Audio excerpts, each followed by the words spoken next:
Views and opinions of any of the guests of After Hours AM are not necessarily the views and opinions of After Hours AM, its hosts, its staff, or any of its affiliates.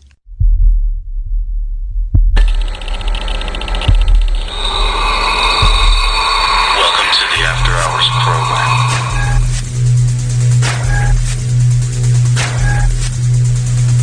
Are you ready? It's alive! It's alive! It's alive! Now broadcasting live from the After Hours AM studio, Joel Sturgis and Eric Olson.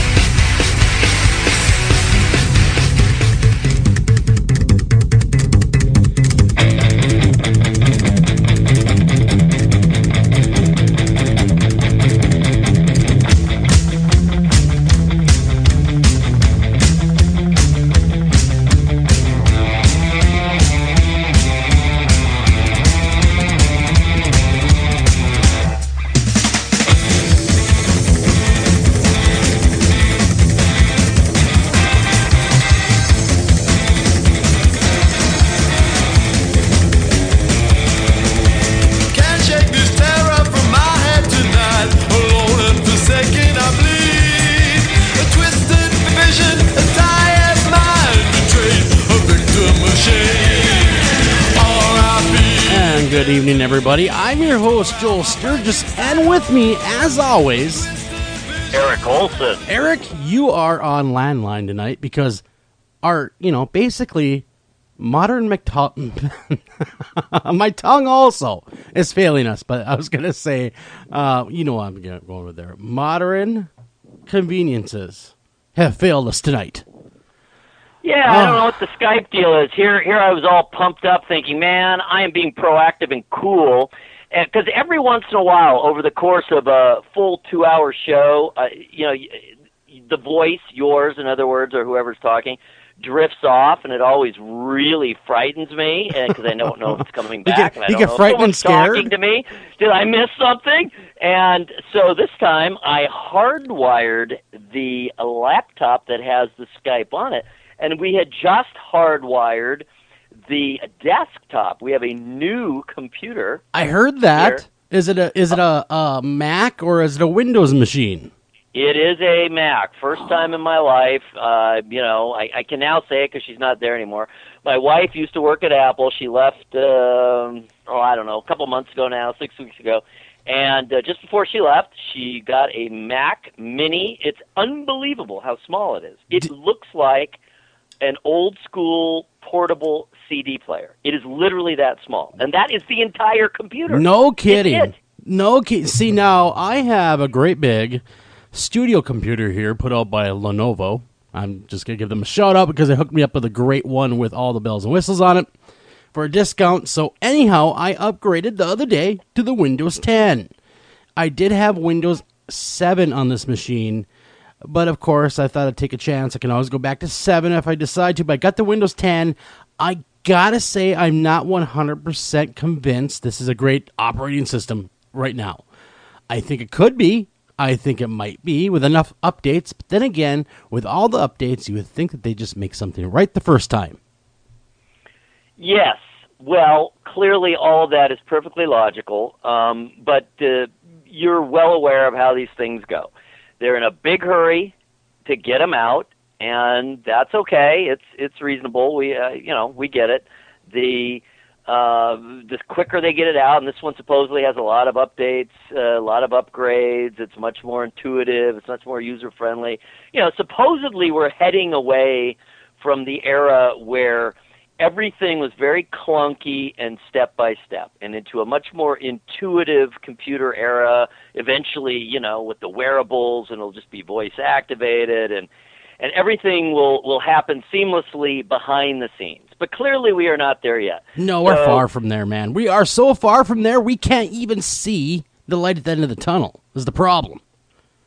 I know. It is too bad. In some ways, things go so quickly and change so quickly, and things are remarkable and amazing and leaps and bounds. It doesn't seem to be predictable, though. We No. never know where the leaps are going to take place, or Dude, when they're going to take place. alien technology. I'm telling you, alien technology. Yeah, you're an advocate of that. I'm not necessarily sold that we have benefited from the same. I actually have a pretty high regard for humans as technologists. That really does seem to be what we're pretty much best at.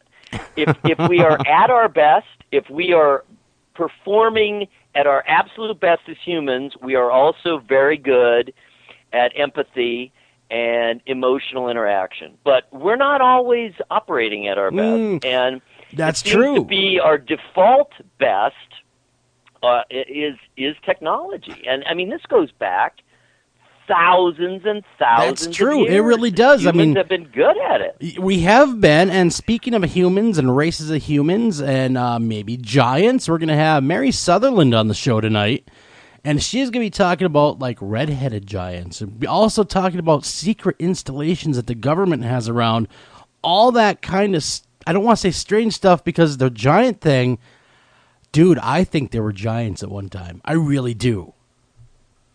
Well, according to the Bible, for example, there certainly were. So depending on how literally you take that as a source, I'm not sure what the bottom line is on these various skeletons or partial skeletons that they found. I mean, I know that some of them have turned out to be hoaxes, but as far as I know, there's some others that are just real head-scratcher mysteries. Now, when they talk about giants, part of it is how do you define it? I mean, are we talking about just really, really tall people? I mean, just in our lifetimes, we've had people who were 9 feet tall. Think about it. That Sure. English guy, Robert, what was his name? Wadley? Robert something. And he grew to 9 feet tall. That's huge. See, now, years ago when I was a little kid, I met Andre the Giant. And my dad was, 6 foot, 6'1" at his tallest, of course, before he shrank when he got older. But man, I cannot forget how big that dude was. Well, he's not only tall, I think he was 7'5", He was which huge. is really tall, but he was also just enormously large. His He was hands just so look like catcher's mitts. wide, Yeah, that's the closest I ever got to a quote-unquote giant, was Andre the Giant, and I couldn't imagine having, some people, they say the giants could have been, 12 feet tall, 13 feet tall, huge, huge individuals. You got to ask yourself where the heck they go. I mean, they should have been the dominant species on this planet then with that kind of height and power. Well, but, of course, the other side of that is the dinosaurs didn't last. There's a downside to being too big as well, because it depends on your environment. There's a process, an evolutionary process, when animals get onto an island, right? So now they are restricted by territory, and they're restricted to diet, because there's only going to be certain things, and there is a very predictable phenomena that when animals get onto an island, and if they're stuck there, they shrink. True, just like the goldfish in the glass fishbowl. I mean, they can only grow to their environment. And if you look at human history, even, and not just human, but our family. We are considerably smaller than the Neanderthals were. Now, we're not necessarily shorter, but we are much smaller boned and much smaller muscled than they were. So them being much larger, physically larger, again, not necessarily taller, I don't think, but definitely just much heavier, more muscular, and heavier boned, they were obviously outdone by humans for one reason or another, by Homo sapiens, for one reason or another. So, it really just depends on what your environment is and your access to food and territory. The smaller your territory, the smaller physically you're Well, sure, going to be. the nourishment isn't there, and the area isn't there. So yes, exactly, just like the goldfish in the fishbowl, it's only going to be able to grow to its environment. And maybe the Giants were stupid. I don't know. They might have been. They could have been. Oh, was that a trap? Well, let's go ahead and give that a try. And then they all died because I've always thought that a lot of these myths, these legends that we have that are carried down to this day and that seem to be worldwide. There's stories of giants basically worldwide. There's stories of a great flood worldwide. There are stories of a man-like ape, essentially worldwide. So my guess is part of that is literally a memory, kind of a racial memory, that goes all the way back to, perhaps in the case of giants, for example, maybe they were talking about Neanderthals. Well, they could have been, but here we go. Old Testament Goliath, Og, king of Bashan. You have the Nephilim, which could have really been giants. I mean, that tale of angels mating with human women creating a race of just giant people. I mean, that's out there as well. A lot of the Anakim, if I'm pronouncing that correctly, is another race of giants. Egypt mentions in its own writings of giants, along with other places that never met, so they all have the same kind of stories, but where there had to have been giants because they're all there. They're all written. The influences are there for giants, but they never talked, these different civilizations. So that makes me scratch my head. I guess we'll have to ask Mary about all that, how they were able to be in all these different societies, and the societies never intermingled. Or at least, why are there stories in all of these different societies? Exactly. All that and more, though, look for that at the top of next hour, right after your Fox News. We're going to go ahead and have Mary Sutherland join us. And we're going to talk all things Giants, and we're going to get right into that. But you know what? I gotta veer away from that because we got to save something for her. I went and I saw a couple movies this week. Whip it on us. Oh, the first one, I went and I saw Sinister 2, and we went, and thank God there were only like maybe one or two. It was a Tuesday night. No, Monday night, day before my birthday. Again, thank you to everybody that wished me a happy birthday, by the way. Yep. Thanks, everybody. I just want to put that out there. I really appreciate it. But I am old. I'm 41, so I do forget things really easy. So I want to thank everybody. But I went and saw Sinister 2. Sinister 2 is basically bad home movies, really, is what it is. I know that's weird to put it that way. The movie opens, and spoiler alert, everyone that hasn't seen the movie, I don't want to give anything away, and I probably will just give this review, so turn off your radios if you want to see it without having a spoiler. The movie starts out with a family being killed in a home movie. Okay, being burned at the stake. Okay, God, that's bad on its own. That's pretty bad. It's pretty bad. And then it progresses to, we find, after we see the movie, of course, of the people being burned, we see a single mother and her children walking through a grocery store, and you kind of learn that they are running from an abusive ex-husband, but they inadvertently move into a home where one of these sinister murders happened. So the ex-deputy that comes to save them from the movie, he lost his job because Ethan Hawke character got killed. He was exchanging information. Anyone that saw the first one know what I'm talking about. He comes up on them, and he falls in love with the single mother while he's trying to discover more about the sinister cases of why it's happening. Okay, here's the problem with the movie. Okay, now that out of the way, the synopsis of what's going on. It relies entirely too much on jump scares. Almost every scare, with the exception of maybe one or two, came from like a TV screen that would have the demon's image on it, and the guy would look away, and of course the demon would move when it shouldn't be moving in the TV screen. That old gag. And it relied on that almost to nauseum. it was okay. I get it. It's scary. I see him moving in the monitor. Okay, all right, I got that part. But not once did they do it. Not twice, but I counted 8 times they used that same gag in this movie. Wow. 8 That times. seems to be overused. Oh, big time. And it's more of one of those wait for DVDs because the payoff never really came. It built. You never get to see the demon. Other than him being silent at the end of the movie, there's no big showdown between the demon and the mother of these children. It is just basically run-of-the-mill date movie that'll make you jump once or twice. I would probably give it... I'll be charitable here because some of the acting was really good. 3 out of 5 stars. Definitely DVD worthy, but not movie theater worthy at all.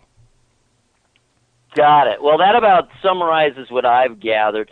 Just because I cover all this stuff, as you guys all know, and I get all of the reports and I get all my little Google alerts, so I've seen many, many, many reviews of that one. Yeah. They haven't all been bad. There's a few times that have said, a few isolated reviews have said that they liked it even better than the first one. But for the most part, it's been basically what you said, and a lot of it is simply that, it's the sequel disease, the bloom is off the rose. A lot of what was good about the first one was the acting, and those key players are missing, in particular Ethan Hawke. Yeah. And it's just kind of the same concept is the issue here. What's the name of the demon? How do you pronounce that? Oh, boy, I'd have to look that up because I clicked off the... They don't say it in the movie? They do, and let me bring that up. I should have been way more prepared for that. Oh, don't worry about it. We can move on. So what's the other one you saw? Well,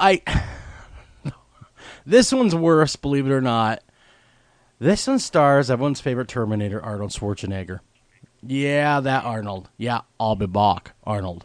The problem is it's basically, have you ever seen Terms of Endearment? Oh, yes. Okay. Imagine Terms of Endearment meets zombie movie. And that's what Maggie would be. It sucks all the life of any idea of any kind of zombie you ever saw. I mean, it just leaves you going, oh my flipping God, that was a horrible movie. Arnold is probably not your man when it comes to playing soulful, fatherly types. I mean, he's more the gun-wielding, come with me if you want to live, and get to the chopper. That's what we know him from. We don't know him from hugging his little girl saying, everything will be all right. I'll take care of you. But when it comes to that, he just falls flat on his face. He has no depth in drama, number one, and yet he is playing a dad, this little, I call her Miss Walking Dead, a young woman named Abigail Breslin, who... Oh, yes, I know her quite well. Yep, she's the actress. She's in everything. Yeah, she was touched by the narcoambulious virus, which in this universe turns you into a zombie. We learn on the onset she will soon turn into a zombie. Instead of shooting her, the dad says, well, I'm going to take her home, and I'm going to let her have every little last minute of life before I do her in. With plans to do her in gracefully, and that way she doesn't have to go into what they call the quarantine zone. Right. So she's at home, and she's evidently, when people start smelling like meat, that's when you know they're turning into a zombie. Because that was one of their big things. Is, right. Oh, you smell like meat. You're going to be a zombie now. And the problem with the movie was Arnold, just stay away from this movie, guys. I cannot tell you enough.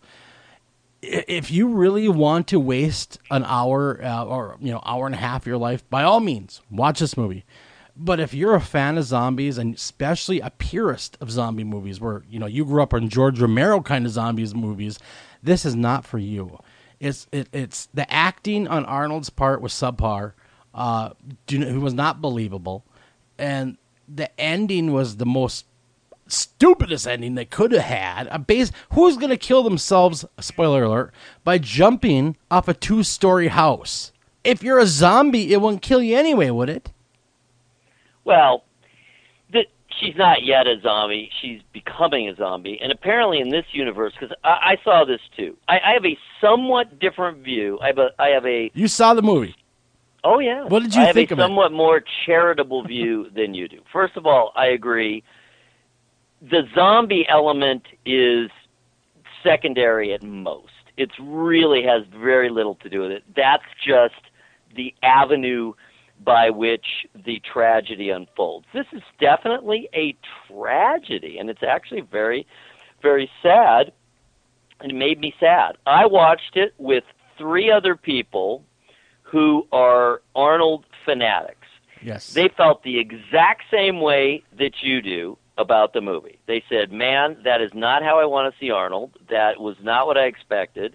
That was not anything I wanted to see, and they didn't think he did that great a job. Now, I thought that while he was not necessarily the ideal candidate for that role, I thought that he acquitted himself reasonably well. And it absolutely downplayed, kind of anything to do with Arnold cliches. I mean, he really was just playing a father. But I was waiting for the Walking Dead moment.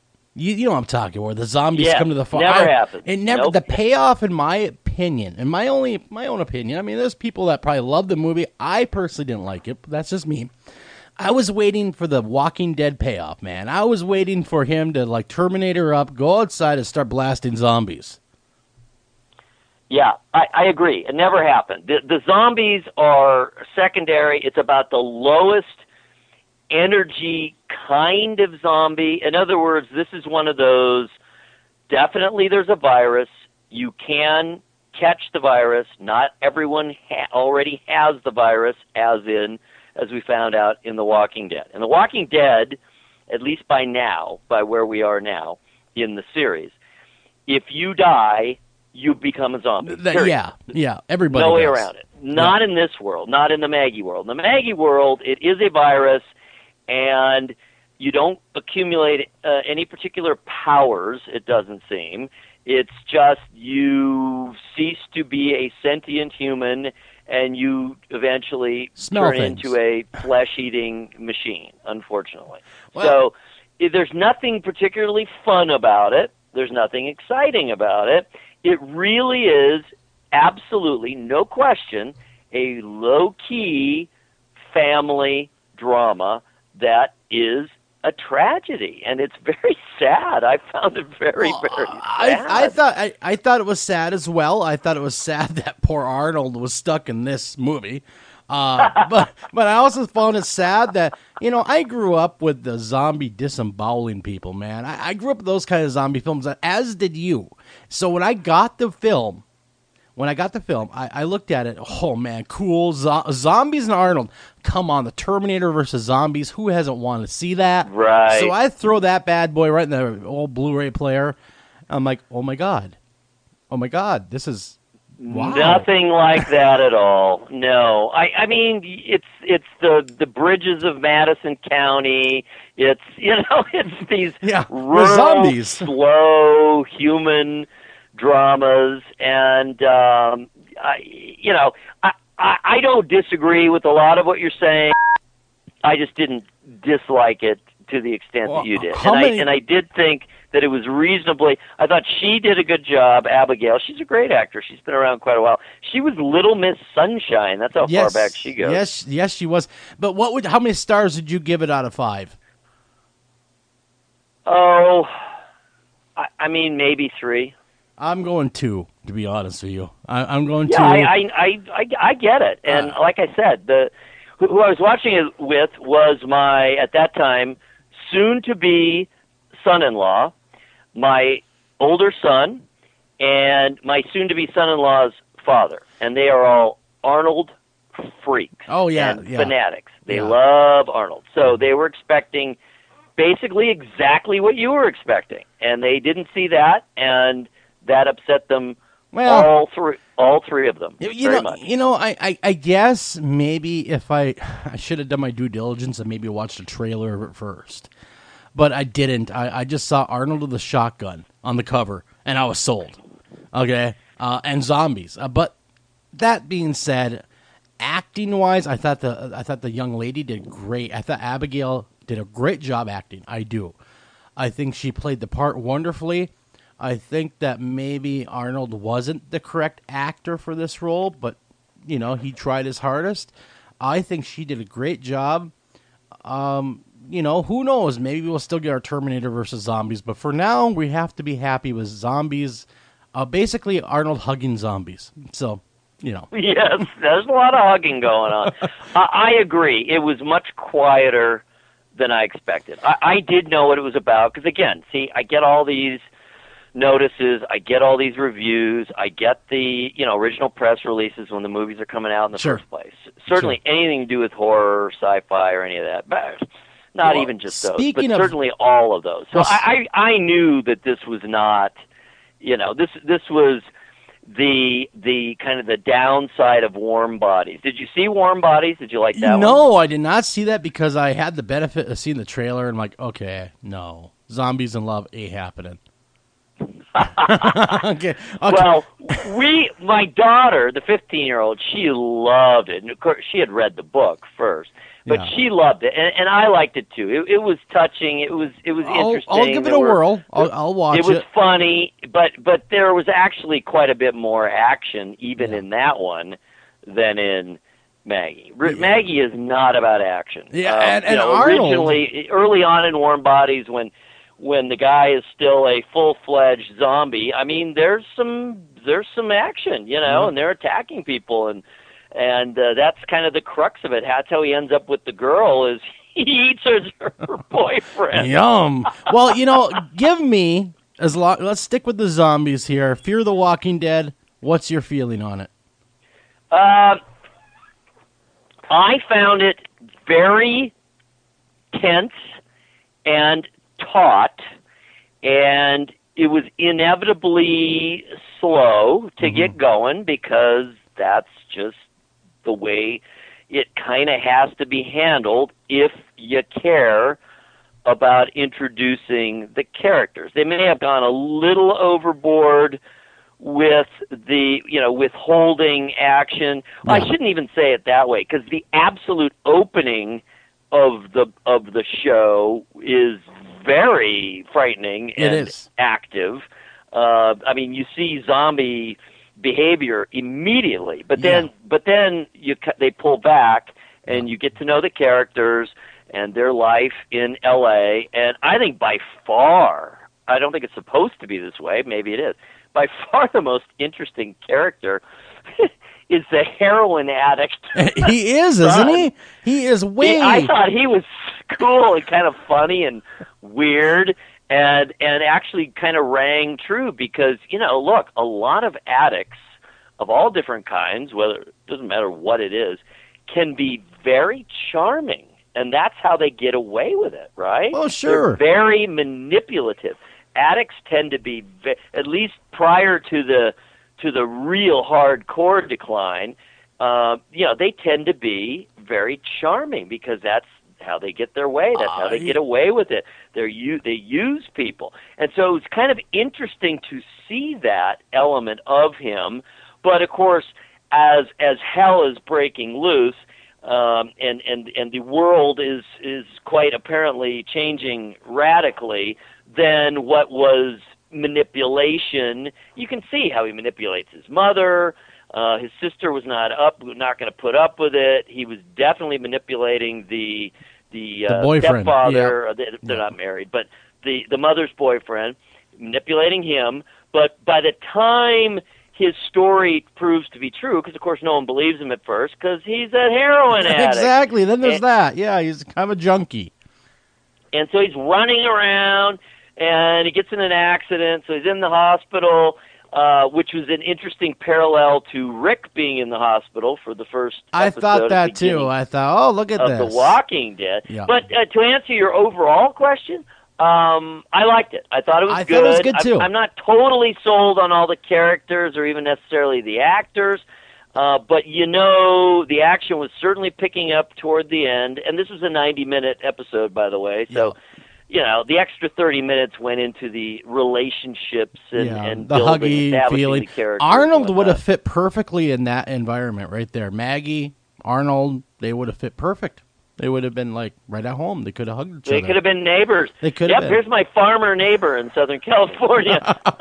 Exactly. But it was slow, but once it got going, and there was a lot of tension, and it wasn't just zombie tension. I No, mean, it it was- was successful in creating tension. there was the some relationship good- between the dealer, the drug dealer, who you don't know till the end is a drug dealer, and Nick, the boy, the junkie.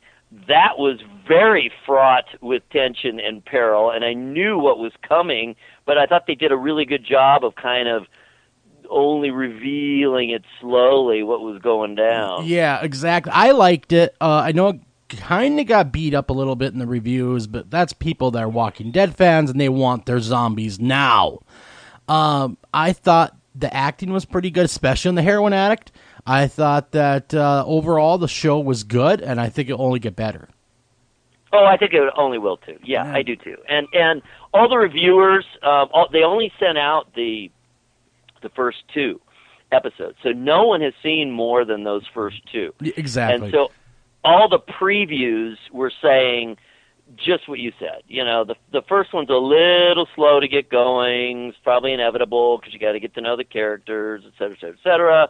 And but once by the time all hell's breaking loose, which it already was by the end of the first episode, it's action packed and there's plenty going on. I think it's really interesting just to see the phenomena from a different angle and seeing it from a Exactly. I think physical it's environment fresh. and obviously different characters, but just seeing the beginning of it. Yep. Of course, because the zombies are basically humans. The only way you can tell is if they, try to eat you or like the drug dealer. My God, he got hit with a car 3 times? Yes, and ran over and backed up He's on, got and bones sticking out, and he everything's all screwed up. He was a hurting unit when he got up. But that being said, I liked it. You liked it. We got to go to break. We come back. We have your America's Most Haunted headlines. We come back. Don't go anywhere. Oh, we still have to cover the shooting that happened live on television as well. Again, don't go nowhere, folks. Be right back.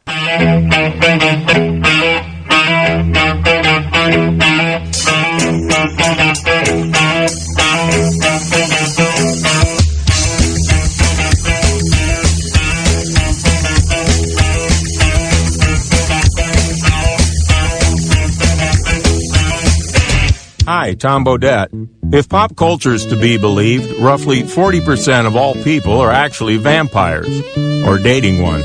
Well, undead or not, you can always save on a clean, comfortable room at Motel 6, even if you sleep during the day because direct sunlight turns you into a pile of sparkly coffee grounds. Speaking of which, we have free coffee every morning. You day sleepers may want to go for the decaf. I'm Tom Bodette, and we'll leave the light on for you. Book online at motel6.com. Ranger Station, Ranger speaking. Yeah, hi. I'd like to report a bear sighting. Location. My backyard. Oh, your backyard. Try telling a bear that. I did, and this bear talked back. Talking bear, that's rich. No, wait, it was Smokey Bear. Smokey. Why didn't you say so? I did say so. Continue. I was burning yard waste. No, boy. He told me to burn legally and responsibly, and to remember that if it's too hot to touch, it's too hot to leave. And as always, he's right. 9 out of 10 wildfires are caused by humans. That means 9 out of 10 wildfires can be prevented. Yeah, I know that now. Thanks to me. Actually, thanks to Smokey. As usual, the talking bear gets all the credit. Get your Smokey on. Always burn responsibly and contact your local fire department for open burning regulations. Because 9 out of 10 wildfires can be prevented. Brought to you by Smokey Bear, the U.S. Forest Service, your state forester, and the Ad Council. Learn more at smokeybear.com. Only you can prevent wildfires. Taking a family of 5 to the amusement park can cost a small fortune. Oh, yeah. So to save some money, we thought, hey, let's bring the amusement park to us. Yeah. Go ahead. All right. Step right up, young man. Are you ready to ride the wacky waterfall?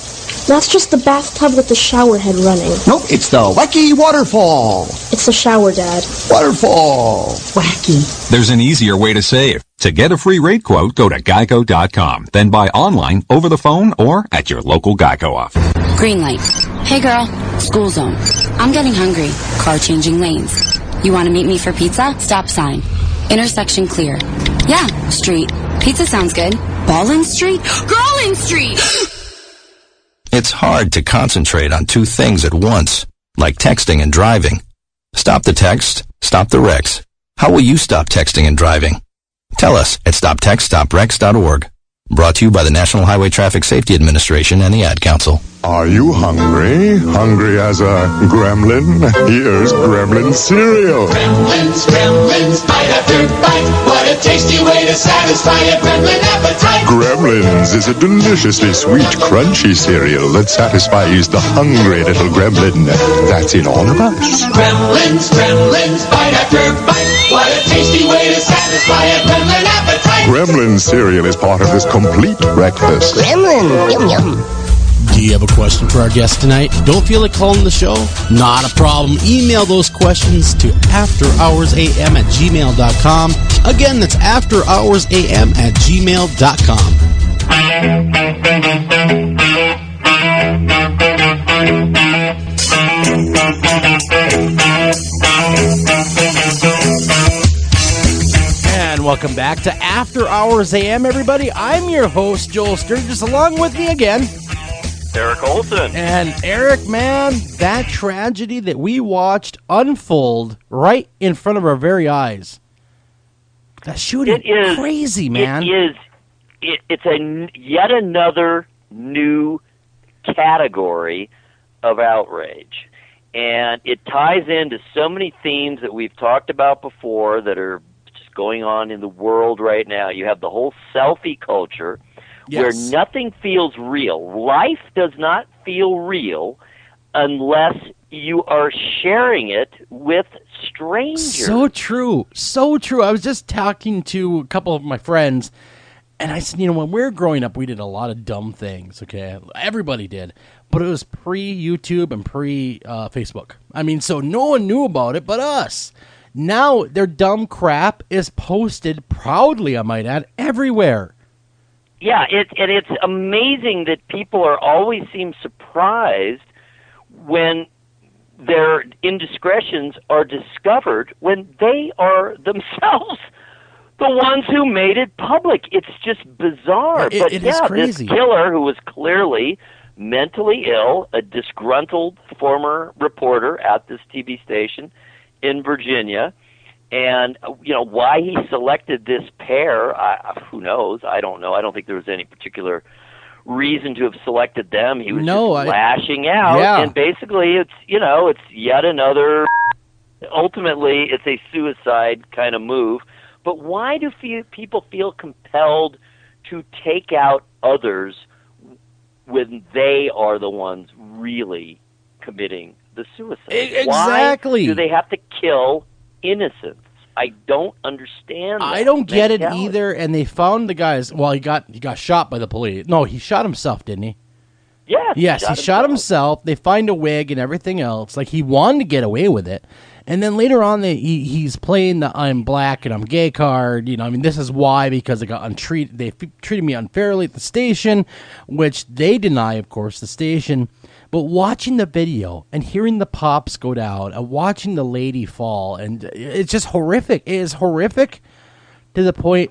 Now, the thing of it is he could have used a knife. People were already yelling about guns, okay? This guy could have used a knife. This guy could have used any other weapon to do what he wanted to do, to be honest with you. We still buy fertilizer. We still buy diesel fuel. We still buy box trucks. So Timothy McVeigh killed 10,000 or 3,000 people with all those things. We still get those, by the way. I just want to make that point. Yes, but, there really is. We were, just before we went on the air, I was watching CNN, and Anderson Cooper, of course, was covering this viciously, because what else would he do?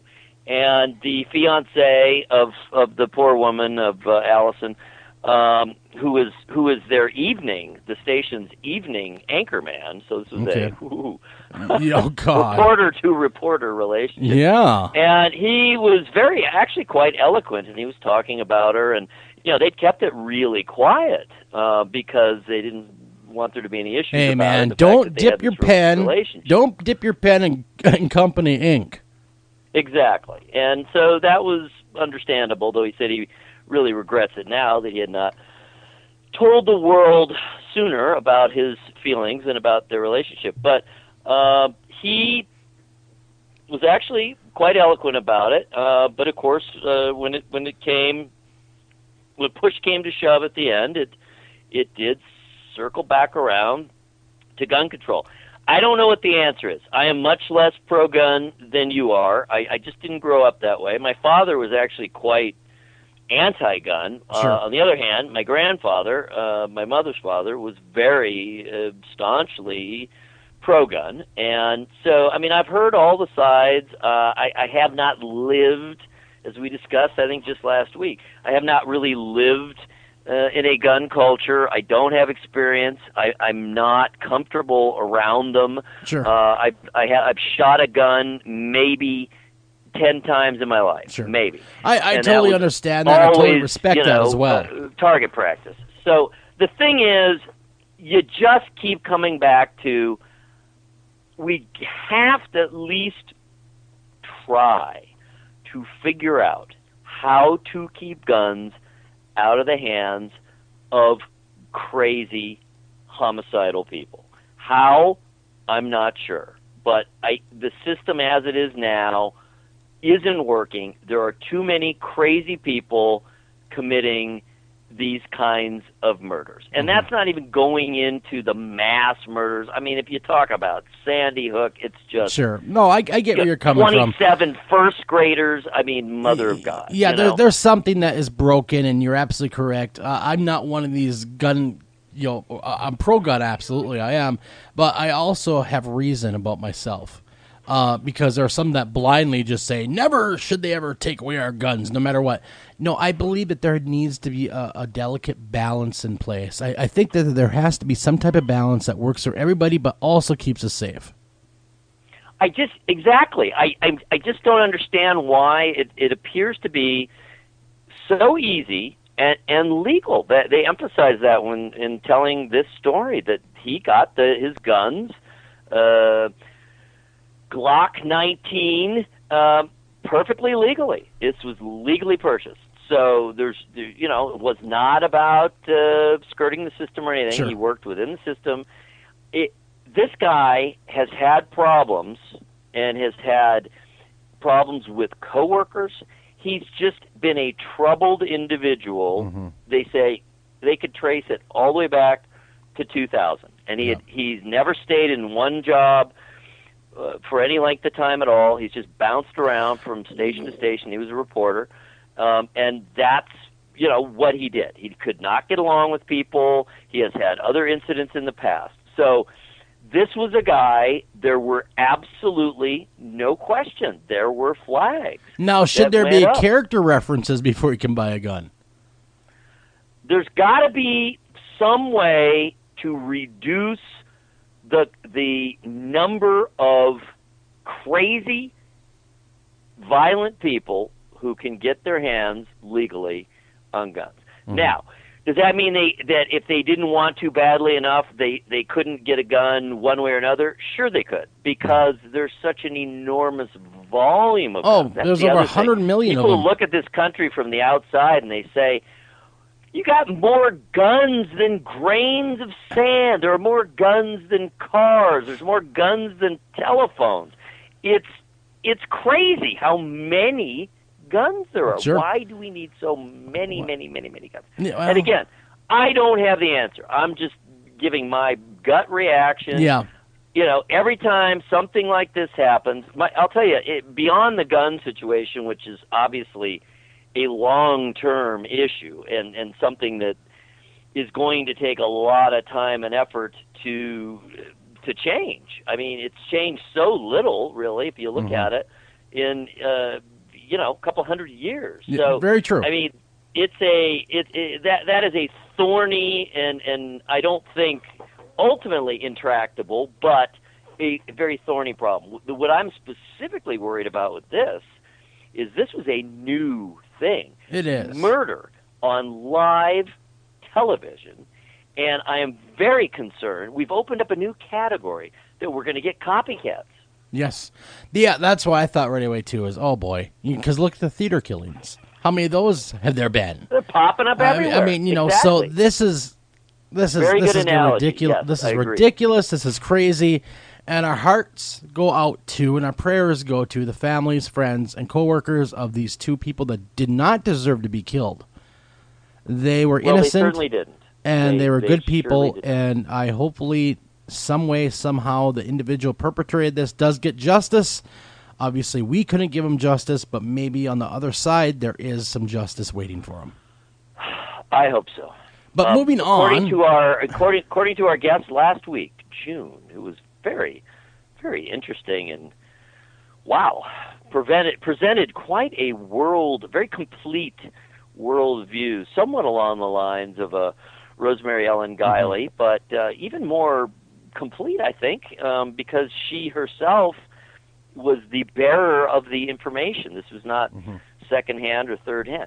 But yes, let us take a look. We can do a quick 15-minute run-through here, lighten things up. What would After Hours AM be? Paranormal news. Exactly. What would After Hours AM be Thursday edition without America's Most Haunted news?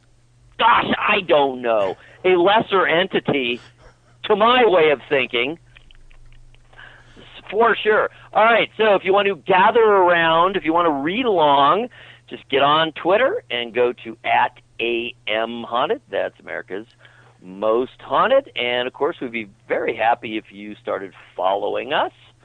We already have 389,000. Join the crew. Yeah, be one of us. If there's any particular tweets you like, then retweet them or drink the favorite Kool-Aid. them or don't do anything at all. It's entirely up to you. All right, so here we are. It's only late August, right? It's not even the very end yet. Nope. We still got about a week to go. So in other words, it's more than 2 months to Halloween, but Halloween is already starting to dominate the news and the information. Just for example, this just came through, the announcement, you won't be able to buy tickets till September 1st, and that's what a lot of these deals are. But the Stanley Hotel is having a smoking hot Halloween, 3 separate nights. They have a murder mystery dinner. They have a masquerade thingy. They have the Shining Ball. Get it? And that takes place right downstairs in the concert venue, which is considered the most haunted area of all of the Stanley. So if you can make it, man, that would be fantastic. Halloween at the Stanley Hotel, Estes Park, Colorado, where, of course, The Shining was inspired, and the overlook of The Shining is based upon the Stanley. And, of course, you can just go to their website and check that out. Although when I looked, there still wasn't anything up yet about it, probably because you can't buy tickets. Moving along, boy, people are getting really worked up about the upcoming Season 5, because now we're getting into that season. And so many of these shows come back in October, of course, to take advantage of the season. But American Horror Story, this time, 5th season, Hotel, and Lady Gaga is the star. And really interesting. See, now, I've never been an American Horror Story fan. How about you? I have watched them all. I have gone up and down because sometimes it's ridiculous. Sometimes the plot, it's almost never really about the story, you know? It's about atmosphere. It's about shock. It's about the relationship between very, very black, dark humor and horror. It's about a lot of things, but it rarely isn't much about story. No, not really. I watched season 1, and that was it for me.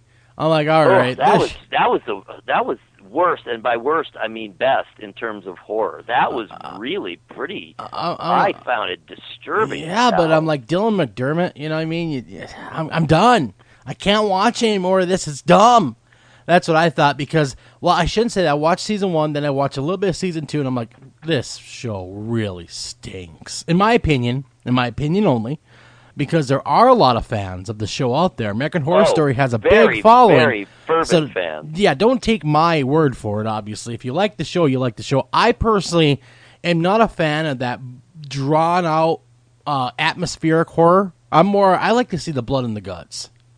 To be honest. Well, there ends up being blood and guts, but it is drawn out. There's no question about it. Yeah. I'm up and down. I mean, I've enjoyed elements of it. I think it's interesting. It's kind of fun to follow along with this ensemble cast that they reuse, and to see what roles and to see how one thing leads to another. I am more enthralled at sometimes than others. The first season I thought was actually the most horrific. They've gone in different directions with other seasons. Anyway, this one looks like it could be very interesting. My guess is, now that they've revealed that Lady Gaga's character is the Countess, and she is pictured here. I see that with some freaky kids. She put this picture out, actually, with 3 little boys. They all have quite long hair. And they look freaky. Blonde, and they're drinking blood. I wonder if they all would be a family of vampires. I think the Countess, and the fact that she is clearly some kind of vampiric type character, what if she turns out to be Bathory? Oh. And she's been around all of that time. Good point. A good point. Another show. I wonder if she's retained her youth in that manner. Very true. Everyone will have to tune in. I might have to tune in and watch. That's on FX, isn't it?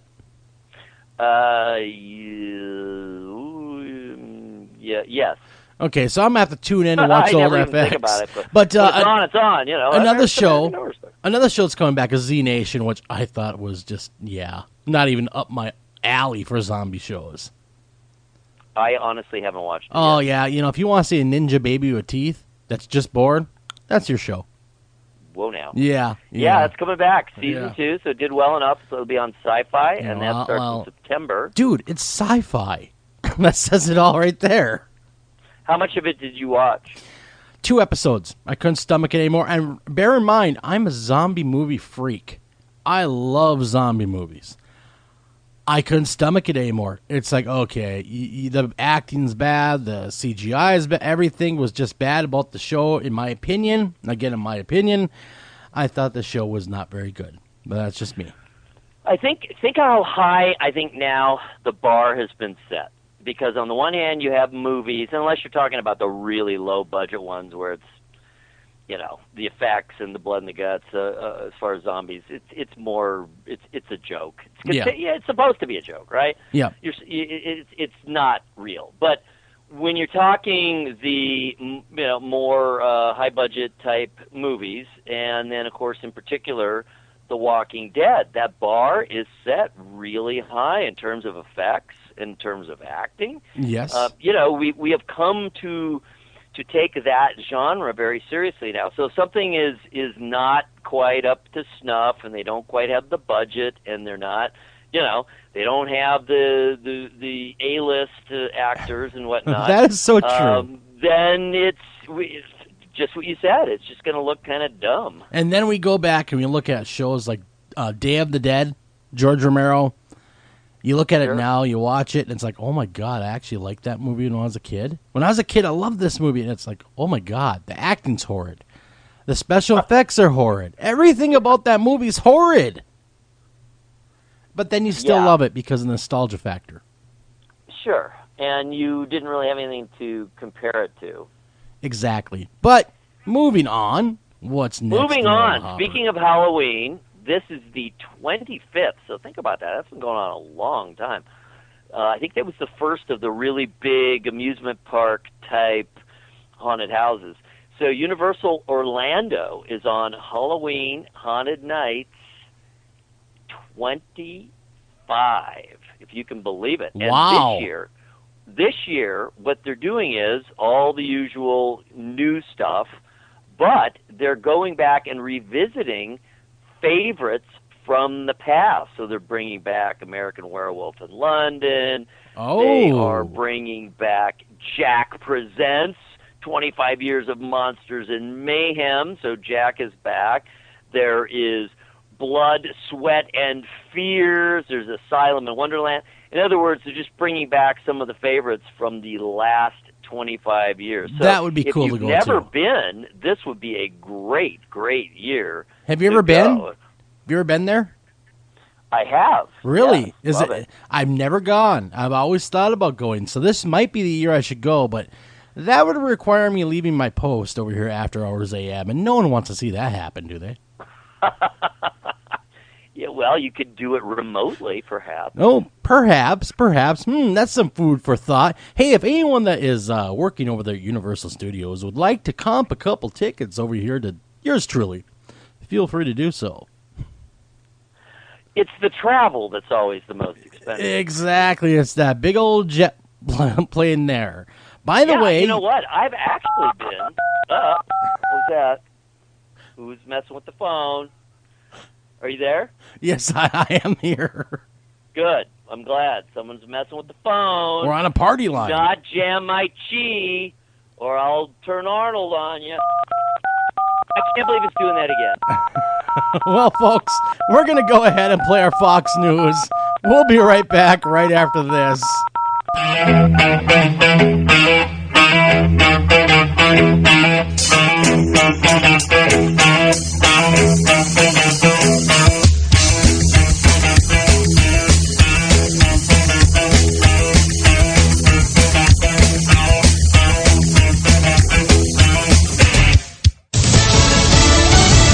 Fox News Radio. I'm Chris Foster. The woman being interviewed when a man shot and killed a reporter and cameraman in Virginia yesterday is doing better, according to her husband. Vicki Gardner was shot in the back. More on the shooting now live from Fox News Radio's John Decker. For co-workers of Allison Parker and Adam Ward, the shooting of their colleagues has left them filled with grief, anguish, and continued disbelief. Grief counselors have been in their TV newsroom in Roanoke for the past 24 hours. Here in Moneta, the sheriff's office continues its presence around the crime scene. Authorities are still investigating how the shooter, Vester Flanagan, learned of the location of Wednesday morning's live shot and trying to determine how much planning went into Flanagan's deadly attack. The 9mm handgun he used in the shooting was purchased over 2 months ago. Chris? John Decker in Moneta, Virginia. Hillary Clinton compares Republicans to terrorists at an event in Cleveland. Extreme views about women, we expect that from some of the terrorist groups. We expect that from people who don't want to live in the modern world. A Republican National Committee spokeswoman calls that a new low for a flailing campaign. Donald Trump calls a woman up on stage in Greenville, South Carolina to prove his hair is real. You have to do an inspection here. This is getting crazy. This is great. Just real quick. We don't want to mess it up too much because I do use hairspray. That I said. Come. Is it mine? Look. Say it, please. Yes, I believe it is. Thank you. A Spanish-language radio host in L.A. had been calling Trump the man with the toupee. A Sunset, Louisiana police officer has died after being shot with his own gun by a cousin. Officer Henry Nelson was responding to a domestic dispute involving that cousin. Harrison Lee Riley Jr., an ex-con, is under arrest. 3 women are hospitalized with stab wounds. On Wall Street right now, the Dow is up 352 points, and you're listening to Fox News Radio, fair and balanced. A New Hampshire prep school rape case is in the hands of a jury. The latest live from Fox News Radio's Tanya J. Powers. Prosecutors say 19-year-old Owen Labrie raped the girl who was 15 years old at the time as part of a senior salute. That's where seniors at St. Paul's School try to sleep with underclassmen before graduating. This happened last year. His attorney, J.W. Carney, says his client is a kid who made a mistake. He's a teenager. But I submit he told you the truth from that stand. Labrie claims there was sexual contact that was consensual but not intercourse and faces 6 assault charges, 3 of them felonies. Each carries a sentence of up to 20 years in prison, Chris. Tanya, thanks. President Obama is in New Orleans, meeting with locals 10 years after Hurricane Katrina. He was greeted by Louisiana Governor Bobby Jindal, also a Republican presidential candidate, telling Fox this morning. You look at New Orleans and you look at Louisiana today, we've rebuilt stronger than ever before. School system a lot better than it was before. The healthcare system, the economy. We've got work to do, but we've come back stronger than before. Tropical storm Erica, meantime, is hitting Dominica in the Caribbean with at least 4 people killed in flooding and mudslides. In Poland, a court date for a filmmaker wanted in the United States. Roman Polanski told that a Polish court, due to rule on his extradition, will sit on September 22nd. The director of The Pianist and Chinatown is wanted by the US over a 1977 conviction for having sex with a minor. At the time, he pleaded guilty and served 42 days in a US jail in a plea bargain deal. But he then fled the US in case the judge hearing the case came back with a longer sentence. Now aged 82, Polanski's extradition isn't guaranteed. This court doesn't have the final say. That falls to the Polish Justice Minister. And either way, Polanski lives in France. In London, Simon Owen, Fox News Radio. Spike Lee, Debbie Reynolds, and Gina Rowlands will get honorary Oscars at a ceremony in November. I'm Chris Foster, Fox News Radio.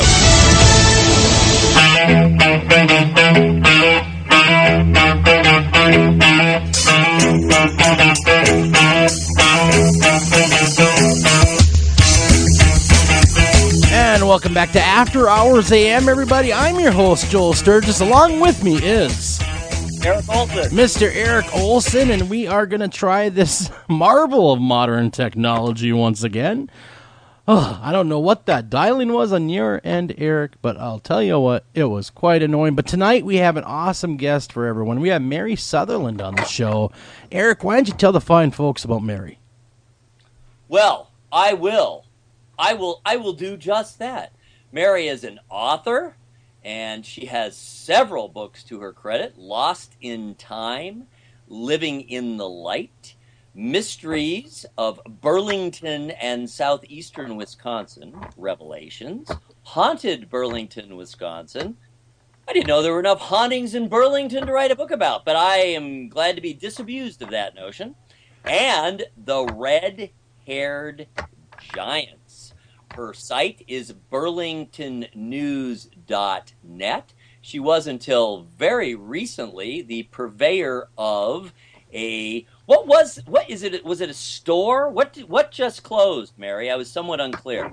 Yeah, I used to have the Sci-Fi Cafe in Burlington, Wisconsin. We had it for about 10 years, and they put it.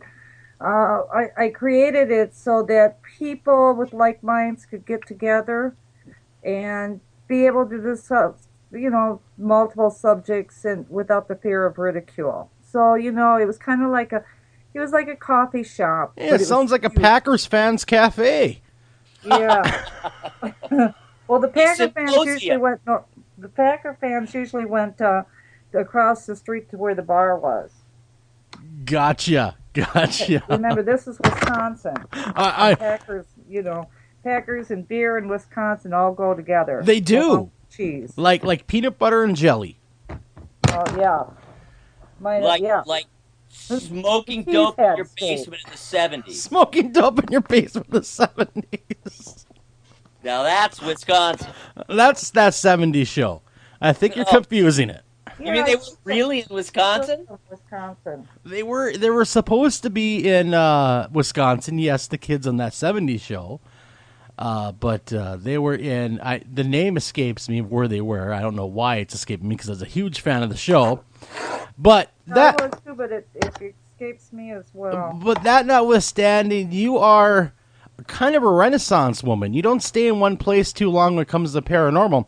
You're kind of you're like us. You like to dabble in all realms, really. But lately, I've been reading up a lot on the red-headed giants. Now, what distinguishes a red-headed giant versus a normal giant? Red hair. is that it? Just the red hair? They're like the Irish clan that like to drink and fight kind of thing? Yeah, well, there was different giants, with different colored hair and that, but I just, I just found that the red-haired giants, they just kind of captured my attention because, you still see that gene, that recessive gene appearing all the time, that red hair. Sure. My wife is red hair. Especially, in Ireland and Scotland and places like that. Well, and you know where else it appears very prominently? At Eric's house. On people's heads. It appears prominently on people's heads? Is that what you said?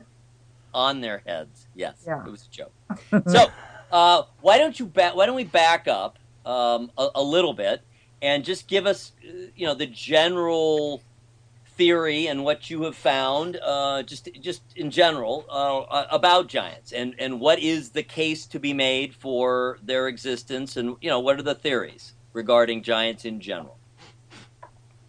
Okay, well, I'm sorry, I'm having a little bit of technical problems. When we first started out, I was great, but my mic isn't working. But you guys are having no problem on your side? No, but we can definitely recall you on a number of your choosing. That's fine. It's something to do with my headphones, and I can't figure it out. So I'm just going to take my headphones off since they're not working anyhow, and just talk with you guys, okay? Well, that would be great. I great. can hear you, on the just the laptop. Sure. Okay, so now that we got that straightened out, okay, what was your question again? I'm interested in just first of all, how did you get into the subject? What interested you in giants, and then just kind of what is the basic background? What are the theories? What is the evidence? Just what is it about that topic that drew you to it, and what can we glean from your research? Oh, okay. Well, let's see. One of the reasons I think it was just because I'm a truth seeker, and this was like you said, I'm very interested in all different subjects, and this was a piece of the puzzle that was missing. And anyhow, I started my work on the red-haired giants. I also call them the red-haired race, or red-haired gene. Sure.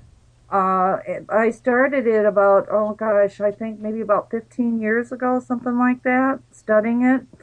And I was the first person that ever was on the internet and put it out there that that I believe that this race existed and that they were giants. And, I got a lot of heat, from the fellow researchers, that I had the audacity, to come out and name a race, a red-haired race. And so I got a lot of flack from that. And I kind of stuck to my guns because I believed that these people did exist.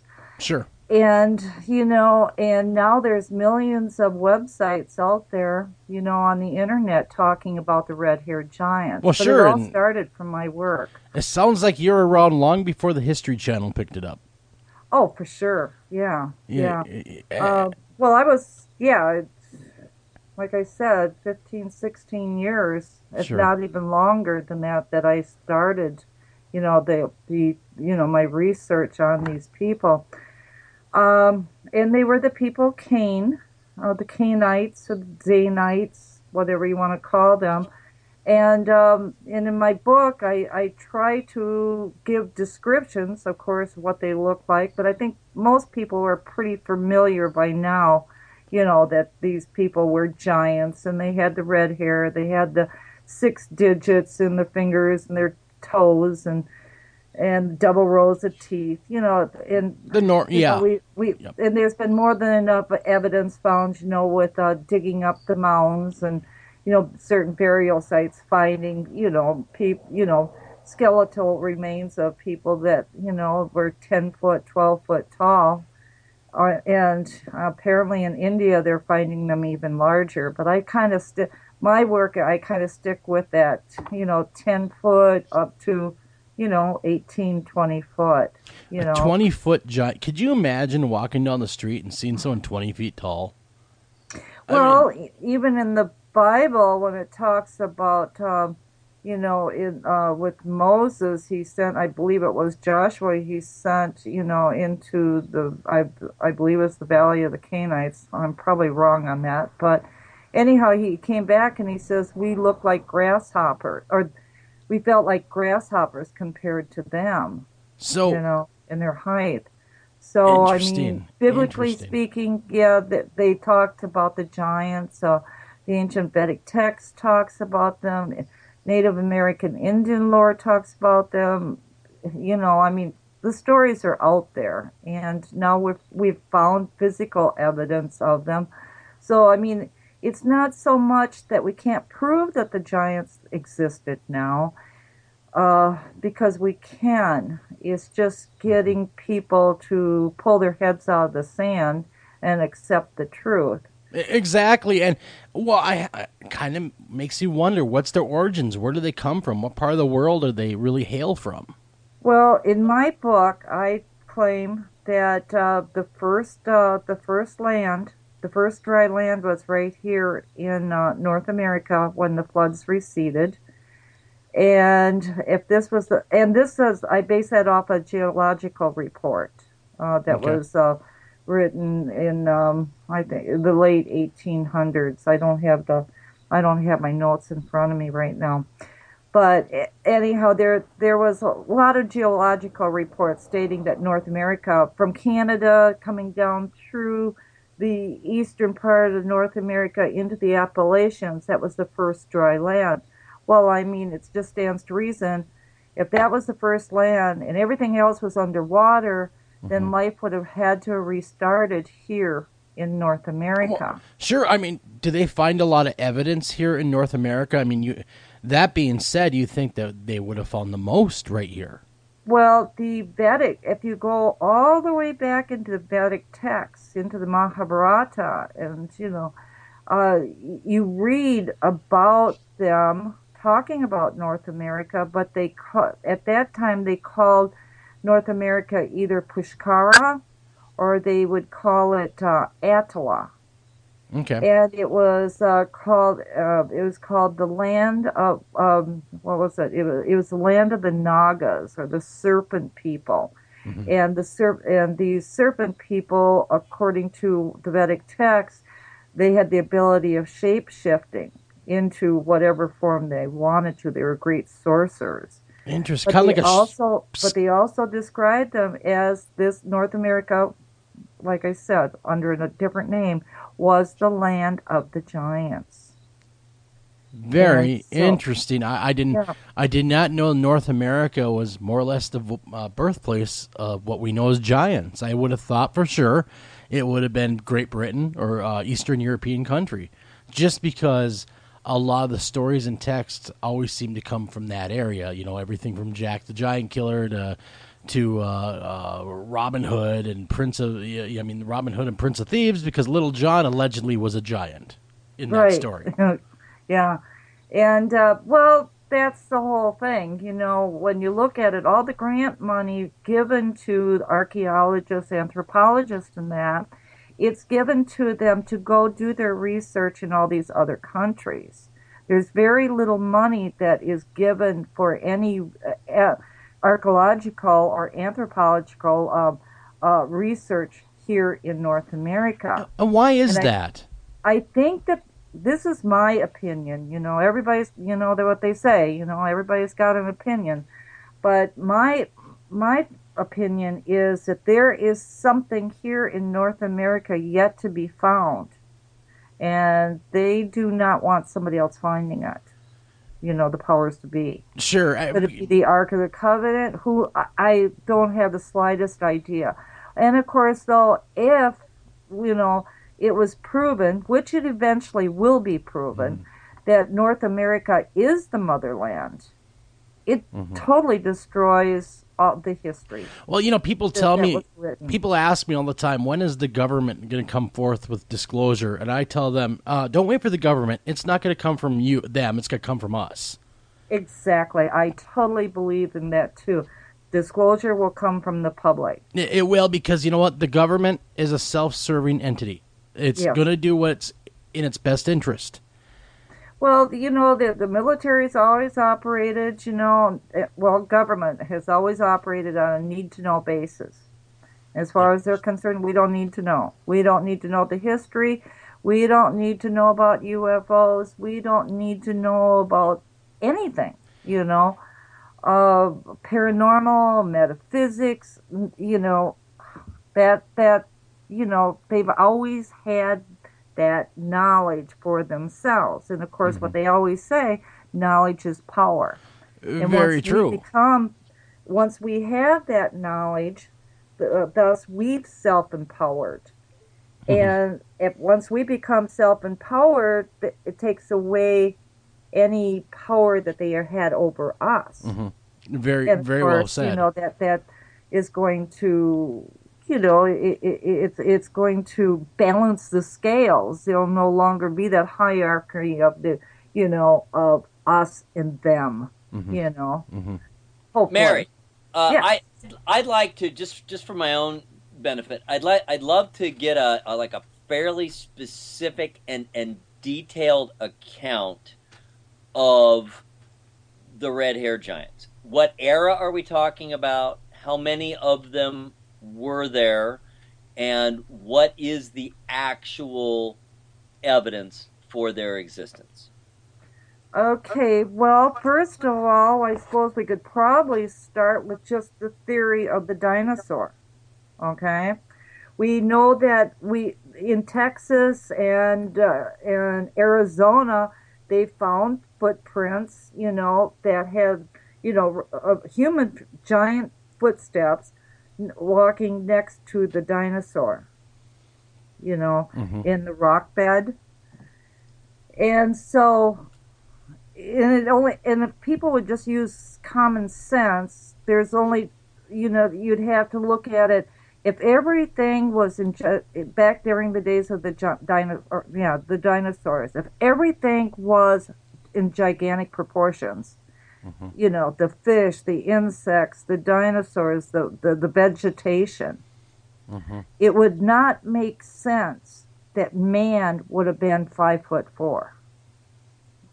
Yeah, exactly. Now, is there a possibility that Bigfoot is the giant, and they still do exist? Well, yes. If you go back into the Epic of Gilgamesh, you'll read a story about the wild hairy beast called Enkidu.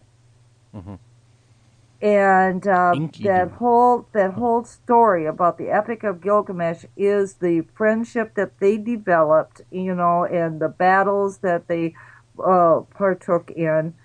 And the very description of this of Enkidu is, there is no doubt in my mind, is a Bigfoot, what we call a Bigfoot today. He stayed out in the wild, taking care of nature. He was like a guardian of nature. He was gigantic in proportion. He had hair all over his body, just like your Bigfoot today. He was intelligent, had his own language, and then at the end of the story of the Epic of Gilgamesh, they parted ways, and Enkidu said that he and his people would never have anything to do with man again, and he from what the story says, him and his kind went into the underworld to live, which I would imagine would be, the underground cave systems and, Sure. Well, and then I hear people talking here and there about Atlantis, and that maybe they were residents of Atlantis. Oh, I'm sure we are. Atlantis, if you wanted to, I'm real hesitant of giving dates because, the dates are changed so many different times, but so I kind of go with events. What else is going on in the world at that particular time, of a subject that I'm studying on. And the fall of Atlantis took place at the time of the Battle of Troy. So that'd be the Trojan War. Okay. So that would show that it would show that there was a world war going on during the time of Atlantis, and it pinpoints us to that same date or era of the Trojan War. Well, where was it located then, Atlantis? I mean, where was Atlantis was a world maritime power. They were trading all over the world. They were trying to create I guess what you would call today a one world government. The only thing that held them back was, I believe it was Egypt and Greece. And and thus there's your story, in Greece, about the Trojan War. Mm-hmm. But anyhow, I'm losing my. Well, train nobody of thought. beats the Spartans. Oh, so anyhow, so you have, if there was practically a world empire, a world maritime power, they had ports all over the world. So to me, it only confirms what I believe Atlantis to have been, because of the fact that they're finding all this evidence all over the world. And they should be fine if it was a world power, or an empire. They would have had places all over the world set up of cities and, products and merchandise, jewelry, raw products. Maps with it showing Atlantis would be helpful. Yeah, and it's because people will find something in Bimini. They find, something Atlantean in Bimini, the Bimini Islands. They find it in the Grecian, around the Grecian islands, and so they're finding it. They're finding evidence of Atlantis all over. Mm-hmm. Well, I know Bimini. Like I said, Bimini that has just been confirms to me that they were, just like how China trades with us and we trade with China. That's how it was during the days of Atlantis. But where the Atlantis is supposed to have been, there was a time that it was not called Atlantis, it was called Appalachia. And there's only one place in the world that's called Appalachia, and that's the Appalachian Mountains here in, that run here, on the eastern section of the United States. So you think that there is a possibility that Atlantis could have been right here in the good old United States? The evidence that I have found, and going with old field research papers, everything I am seeing shows that Atlantis was right here in North America. And that's what my book, The Red-Haired Giants, is all about, is proving that North America was the homeland or the motherland of Atlantis and Lemuria. Because at one point in time, you've heard the story of Pangaea, where all the land plates were pushed together. Yep. Well, and you'll hear stories about humankind, what originated in Africa. But people aren't thinking about, in the days of Pangaea, the land masses were all pushed together as one, And if you push those plates back together, you'll see that Africa toenails, the New Jersey area. And Egypt toenails New York. It was like that was at one time one land. Mm-hmm. But Africa was right. Basically, Africa was right here on our Africa and Egypt was right here on the eastern coast. But then when the plates moved, now these plates are all separated, and we call them countries. But during the days of Pangaea, I think was when Lemuria and Atlantis were thriving. Yeah, well, Eric brought up it was millions of years ago that we were one continent world. Yeah. So they existed, like you said, they walked alongside the dinosaurs, which would explain why you see such a Irish influence as well with giants. Sure. And the dinosaurs, they diminished in size, evolved into the animals we have today, and the birds and the insects, the trees, etc. And so did man. Man was gigantic, and they got smaller and smaller and smaller, until what you have today. But but things are kind of reversing a little bit now, because like in the 1800s, early 1900s, man, was usually 5'4". Mm-hmm. That was the average and now guy. You're seeing men. The average man is 6'1", 6'3", 6'4". And look at our basketball players, how tall they are. Well, exactly. Professional players. I mean, there's some pretty big boys out there professionally playing. There definitely are. They could be mistaken for giants.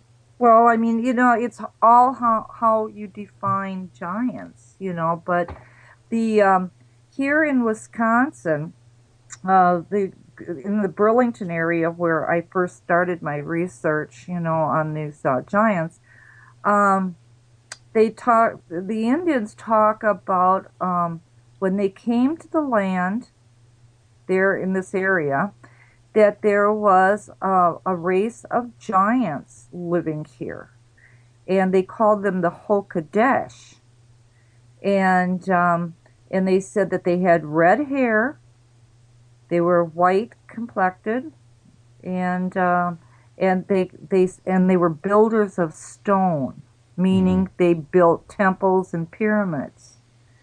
And they said that when they arrived in this area, the population of these red-haired giants, because they said they had red hair, they said that they were as thick as the leaves on the trees. So you can about imagine how many populated just this area here. And I mean, stories of these giants go from East Coast all the way to the North Coast, up into or East Coast to the West Coast, North. You have the stories of them in Canada, North America, or northern part of North America, southern part. I mean, there's just evidence. People will always say, "Well, where's the evidence?" Well, where isn't there evidence of these giants? We've got the skeletal remains. We've got we've showed the elongated skulls. We found pottery, depicting, on the pottery itself, different types of dinosaurs, Oh, exactly. Absolutely. Eric, what do you think of all that? Well, I have some concerns about the time frame of these various incidents. And, I mean, just for example, Pangea, the general understanding is it formed somewhere in the neighborhood of, or it was formed by about 300 million years ago, but it began breaking apart by about 175 million years ago. So, in other words, for there to have been biological commonality, they would have had to have been around 175 million years ago. And I haven't heard anything that establishes that there were humans or proto-humans or even, anything other than, I don't recall, I'll have to look that up, when the very first mammals were, but they were still very small, if they did exist 175 million years ago,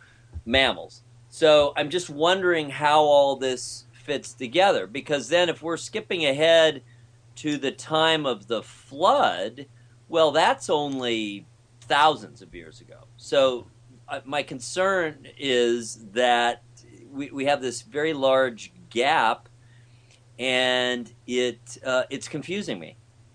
Well, and it has been designed to confuse you, okay? That's why I'm very leery about using dates, because dates can be changed. Sure. People can be wrong on dates. That's why I try to stay with events occurring at that time, of my research. I have this one website that's burlingtonnews.net/skulls, SKULLS. And there I put down various skulls that had been found. There is this one skull that I have on that site. It's thought to be 1.8 million years old. And then I have another skull. It's a pygmy, not a giant, but a pygmy, that they suspect is 3 million years old. Wow, that's a reach back in time. So I mean, races come and go. It's like people. We come and we go. And then when you're talking millions of years, what really is going to be left? You know, what type of evidence are you going to find? Sure. Very, very little. And that is my job. I try to find these missing pieces, you know, to show that there were other people here before the Adamic race, you know. Exactly. Absolutely. But to put a date on it, I'm still I'm still trying not to do that yet. Dates are dangerous.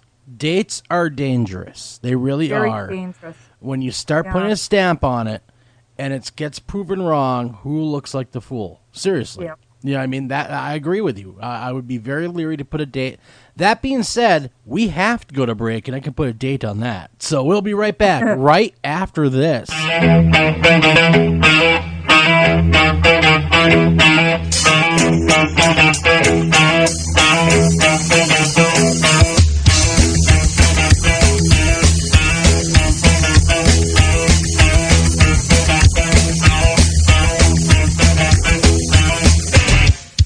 It's your ideas, work, and creativity that make it your yard. At Ace, we're here to help with hoses and sprinklers to nurture growth, gardening tools for the shape of good things to come, even the right fertilizer and bug killers to make the grass a little greener. You'll find it all now at Ace, your place, with everything you need for your yard, plus helpful advice, almost like we're right there. Ace, the helpful place. It's Thursday night, and you're grabbing drinks with some friends. Started off with a pitcher for the table, which quickly becomes two. There's pool. And there's the photo booth. All right, everybody squeeze in. Say cheese! Followed naturally by an order of wings. And another. Can we get some extra ranch sauce? Then there's the ceremonial nightcap. So what are we doing this weekend? And lastly, it's back to the car, which, if you're buzzed,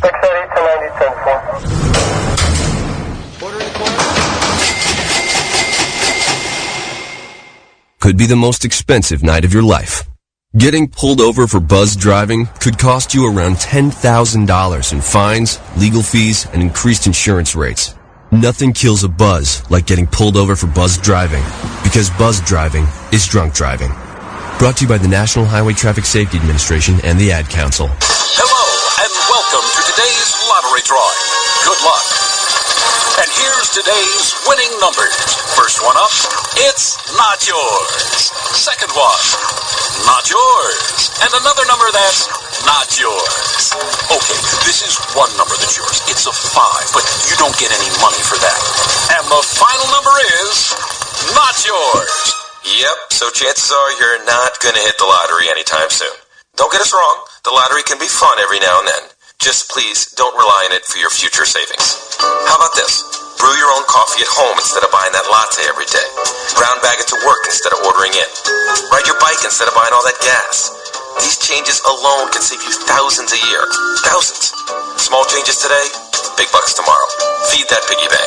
Go to feedthepig.org for more free ideas on how to save. .org. This message brought to you by the American Institute of Certified Public Accountants and the Ad Council. Do you have a question for our guest tonight? Don't feel like calling the show? Not a problem. Email those questions to afterhoursam@gmail.com.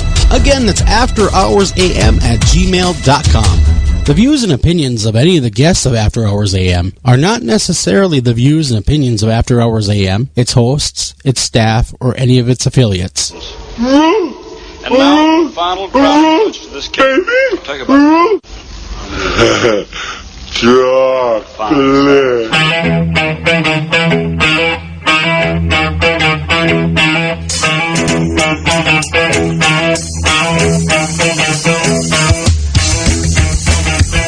And welcome back to After Hours AM, everybody. Hopefully you enjoyed my little homage to Halloween. Chocolate.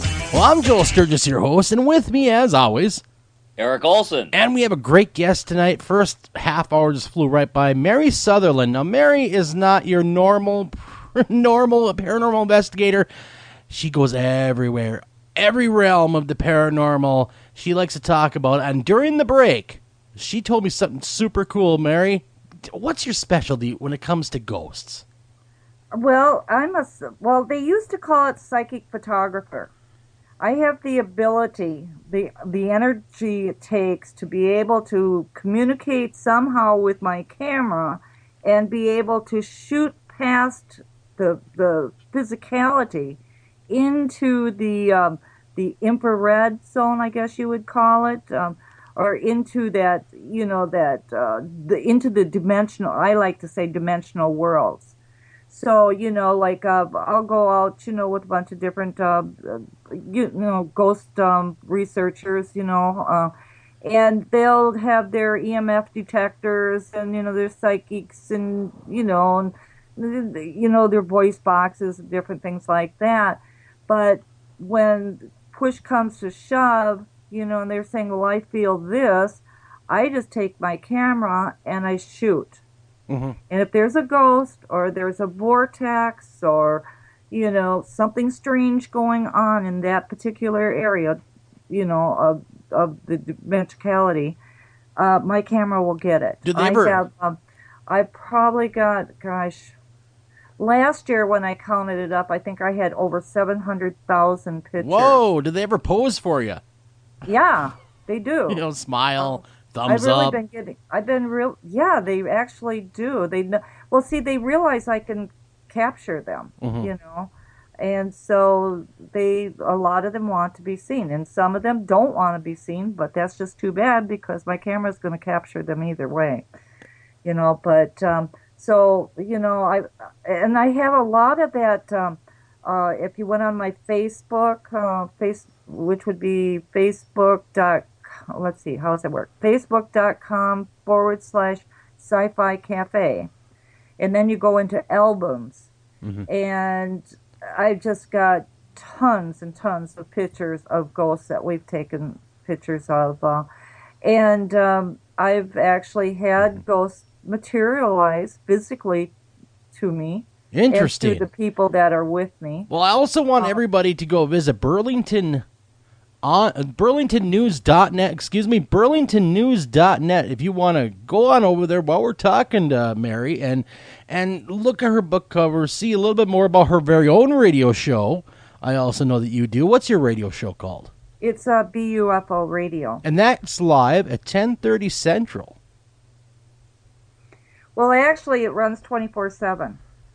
And I haven't been doing any live interviews for the last year or so. I've just got, about 15 years worth of shows up. That's shows. A few shows. A few shows. So yeah, I that's a couple.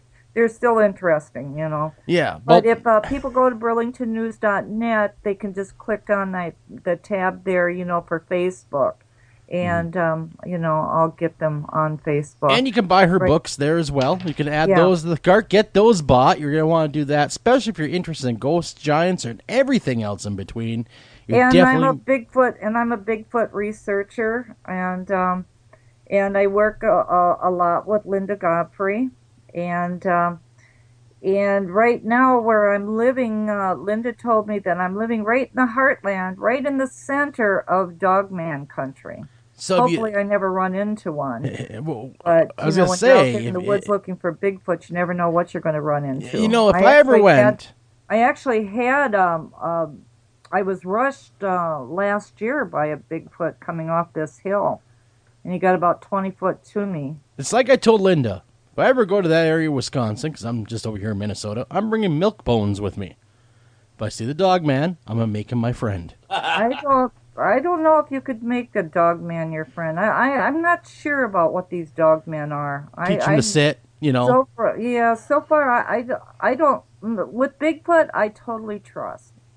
But the dog man, I don't. I see the dog man more as an animal, There's no intelligence with it. Human. Okay, I was going to say there's no real intelligence other than animalistic intelligence with the Dogman, where Bigfoot shows signs of human interaction. Right.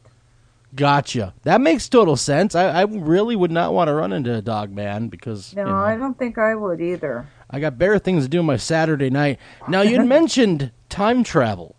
Is it real? Is it really happening? Who's doing it? Where are they coming from? And we actually photograph, or I'm able to photograph people leaving their bodies and going into the other realms. Like I said, you go on my Facebook site, in my albums tours, or I think I got an album in there called Strange Woods. And you can just go in there and you can actually see people, their ethereal body coming out of their physical body, going into the other dimension. While they're passing away. And so I'm able to photograph them in one world, in the physical world, but I can also photograph them at the very same time in a dimensional world. Interesting. And I can also be able to photograph them at, like, say, 10 o'clock, and then have a picture of them maybe 10:03, where they've gone like 3 minutes or 2 minutes into the future. Well, I'm looking at your photos over here on Facebook, and they are quite interesting, to say the least. Some of these photos are just jaw-dropping, to be completely honest with you. Well, they're to the point where, that luckily now, it seems like the energy I have, if people, because I do these haunted wood tours, and people come from all over the world now, to go on a tour, where I take them up into the woods so they can experience multi-dimensional traveling. Sure. And, and because the Burlington area has an incredible vortex there, very strong. I think it's the strongest in the world. I have heard that. Yeah, but if they're near me in my energy field, and if I can get them kind of tuned into me, where we're kind of all like working under one signal, then they can actually get the pictures on their cameras as well. So now at the moment of death, my camera, we have many, many pictures of other people getting these interdimensional shots now.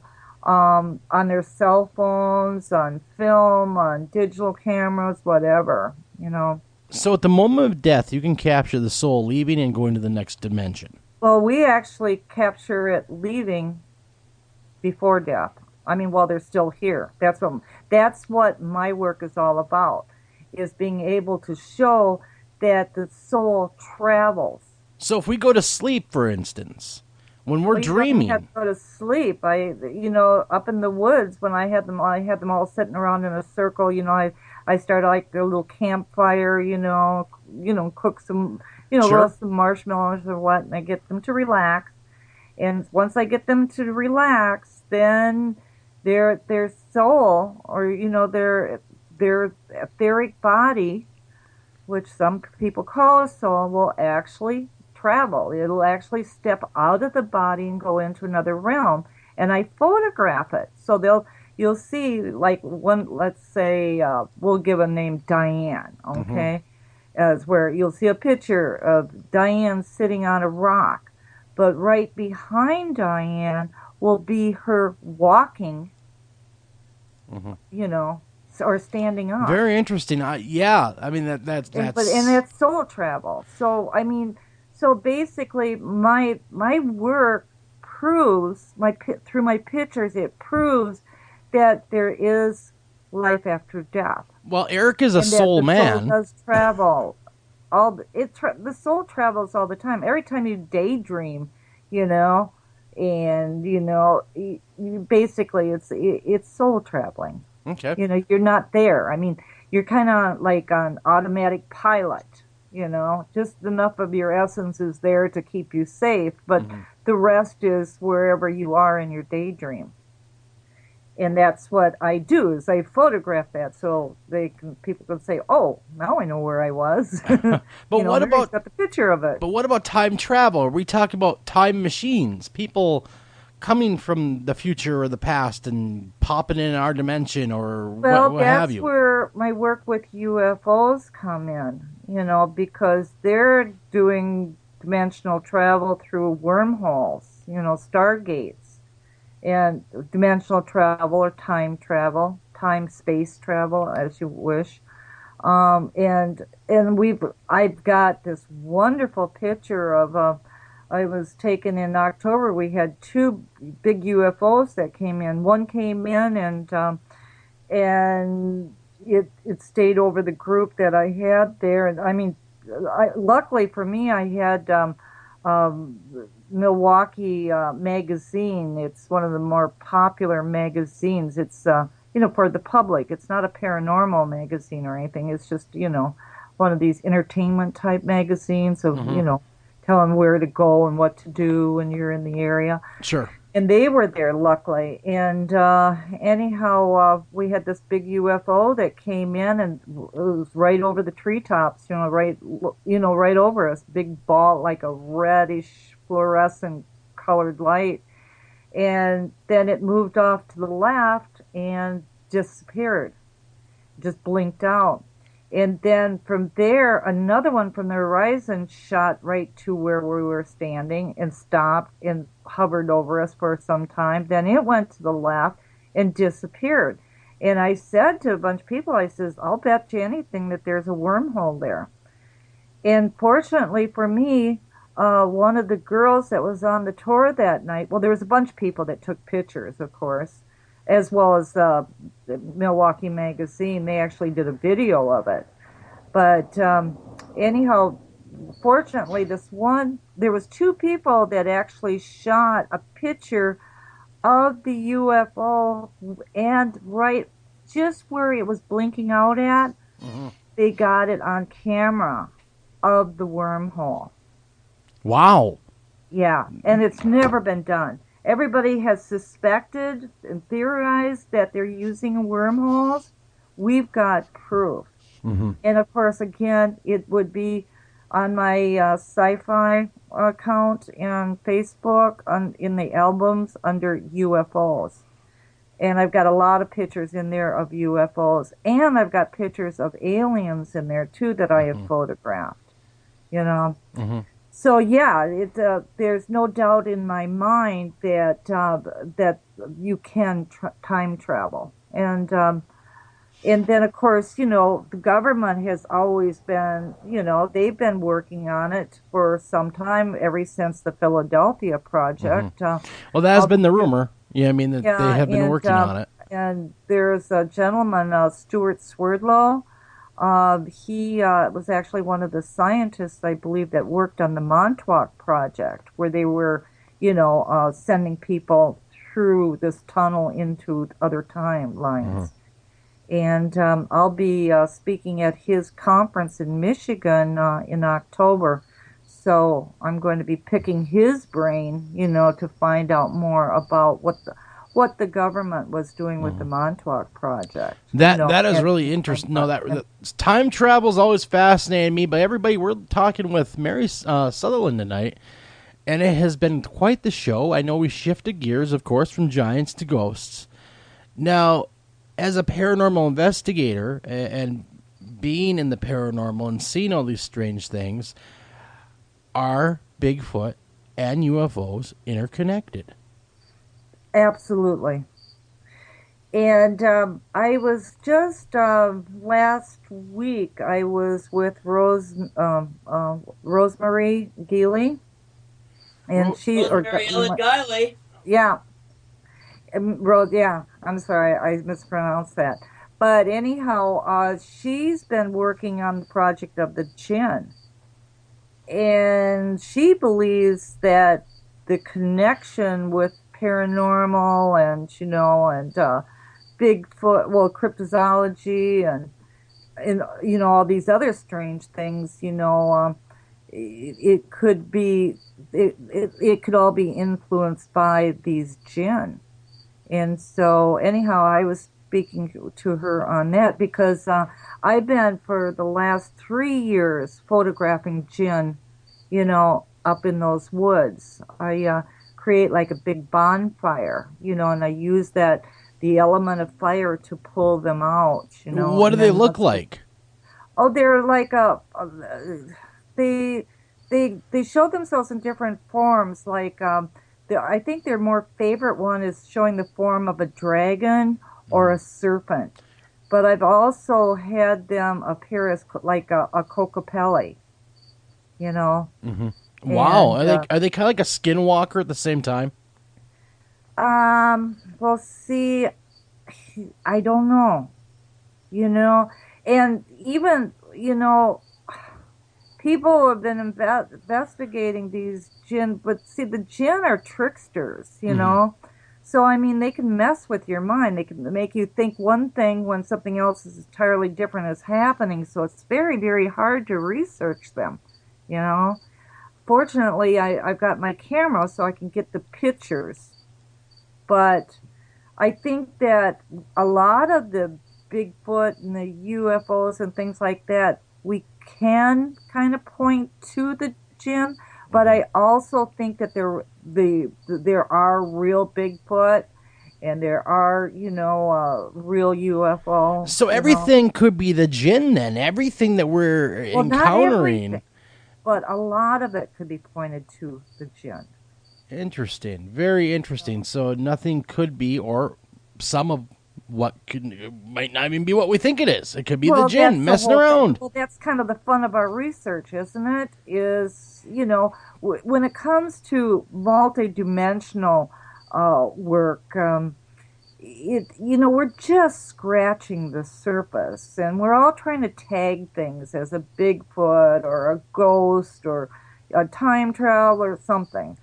And, we're trying to put it in a box and put a nice pretty ribbon around it and say, oh, we got to figure it out. But I think what it is now that we're getting into these multi-dimensional worlds and alternate realities, parallel universes, I mean, I think we're just barely scratching the surface as to what really is out there, So, Mary, where do you think we are right now? I think you're right. It's an amazing time, and we're having these tremendous and groundbreaking discoveries in science and physics and cosmology, as well as more people, much more seriously than ever, approaching, broadly speaking, the paranormal and trying to approach it in a scientific or at least quasi-scientific manner. What is since we only have about 8-9 more minutes, what is your current thought on how all this ties together? So what is your cosmological view? All these things are related. They all touch upon and feed off each other. How is that? Give us your worldview, please. Well, I know for sure it's all interconnected. That's why I never go into anything with blinders on, I'm always open to what everybody's telling me, trying to find that common thread. But how it works, I don't know. But I do realize that the more open-minded one becomes, the more is exposed to them. And so I would have to agree. Always tell people when we go out into the woods, I says, go into the woods like with the mind of a child, and experience the wonders and keep your heart open and look for the possibilities. Open your mind to the possibilities. And then once you leave the woods and after your experience is done, then you can analyze it to death. But it seems to be a right brain, left brain type of project or subject. Because if you're too left-brained, you're analyzing everything, it's just like there's like a brick wall put up. Sure. You have to kind of let that go and go more with the right brain, and just kind of view it like through the eyes of a child. And the more you have a belief in it, the more is given to you. Well, exactly. I mean, our entire lives, people tell us what we can and cannot see. Just because, even as children, if you have an imaginary friend, they're really not there. How do we know they're really not there? Well, there's this friend, he's a professor, ethnology, the study of words. I think it's an ethnologist, etymologist, whatever. I'm not good at those big words. But anyhow, he told me that the English language is the language of codes. It's from Atlantis. And he says you break it, to understand it really, You break it down into root words. Mm-hmm. And I, so he worked with me for a long time so I could help decode the Atlantean code in the English language. And when going back to the Vedic text, it says that North America, when they described the people here, they said that they were great sorcerers, and they were magi, magi, thus magic, Exactly. magic, right? So anyhow, and then I realized by breaking down imagination, what it says is, I am a nation of magi. Okay. So you break it up. So you break it up. Interesting. And so when people say, well, that's your imagination, without even realizing it, they're constantly confirming that we really are a nation of magi. We do have the ability to walk in other worlds. That, I never put it that way. I never put those two together. Yeah. That's really interesting because words have power, of course, and meanings have power. Yeah, exactly. And I thank God, that I met him and he taught me all this, because now I can go and I look at, walk through a town, and I, and I read different things, and it's like reading a Bible. The first person, the people that don't understand the coding in the Bible, they just read the Bible, on what it says. Yep, exactly. On the surface. But then if you understand the coding, there's another story hidden within that story. And that's like the word imagination. Mm-hmm. It's a story within the story of who we really are. Mm-hmm. So now when somebody says to me, well, Mary, that's just your imagination, I say, thank you. I bet it takes them aback just for a second. Well, I mean, it is though. That's odd. I mean, you're absolutely right. There is a code behind most everything.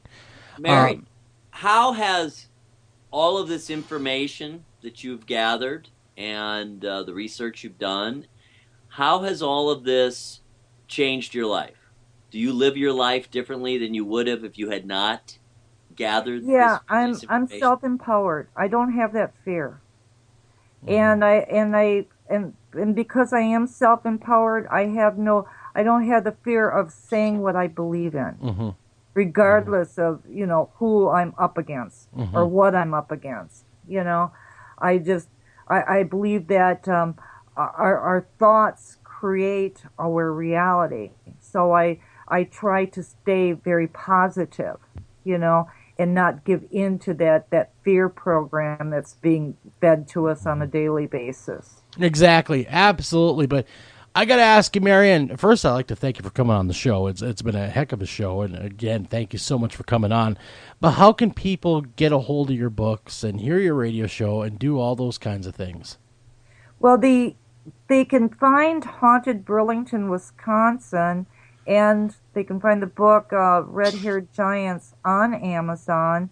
But if they want it signed, autographed, then they can just go to burlingtonnews.net/books, BOOKS, and order that way, and then that way I send it to them directly instead of Amazon. Thus, I can autograph it and put something nice, write something Perfect. nice. So everybody go on over there. Go to Mary's website, get your copy of the books, burlingtonnews.net, and if you want the signed ones, you got to go to the website. And she'll be happy to sign one for you. Get it out there. Yeah, and I encourage everybody to go to my Facebook site. I really do, because I would love for you guys to be able to see these pictures. Because to me, the pictures gives us hope, promise that there's more to life than what has been told to us. Absolutely, we there have is. all these wonders all around us in this invisible world. I think back to that one question you asked, what I've learned from this is, I think that once you realize that you're constantly being surrounded by these spiritual elements like angels and fairies and all these different dimensional type entities, and that they speak to you and you speak back to them. Sure. What it's done is it's made me where I know that no matter where I go in the world, I'll never be alone. Good advice. Good. Absolutely, I agree. But on behalf of myself, Jolsters, and Eric Olson, we'd like to thank you for listening in. And more importantly, Mary, thank you so much for coming on the show. Everyone, Mary Sutherland. Make sure you visit her website, get some books, enjoy everything, and take a look for those redheaded giants, not to be confused with redhead stepchildren, but redheaded giants. See you guys next time. Take care. Thank you for listening to this edition of After Hours AM, and please remember to like us on Facebook and also follow us over on Twitter.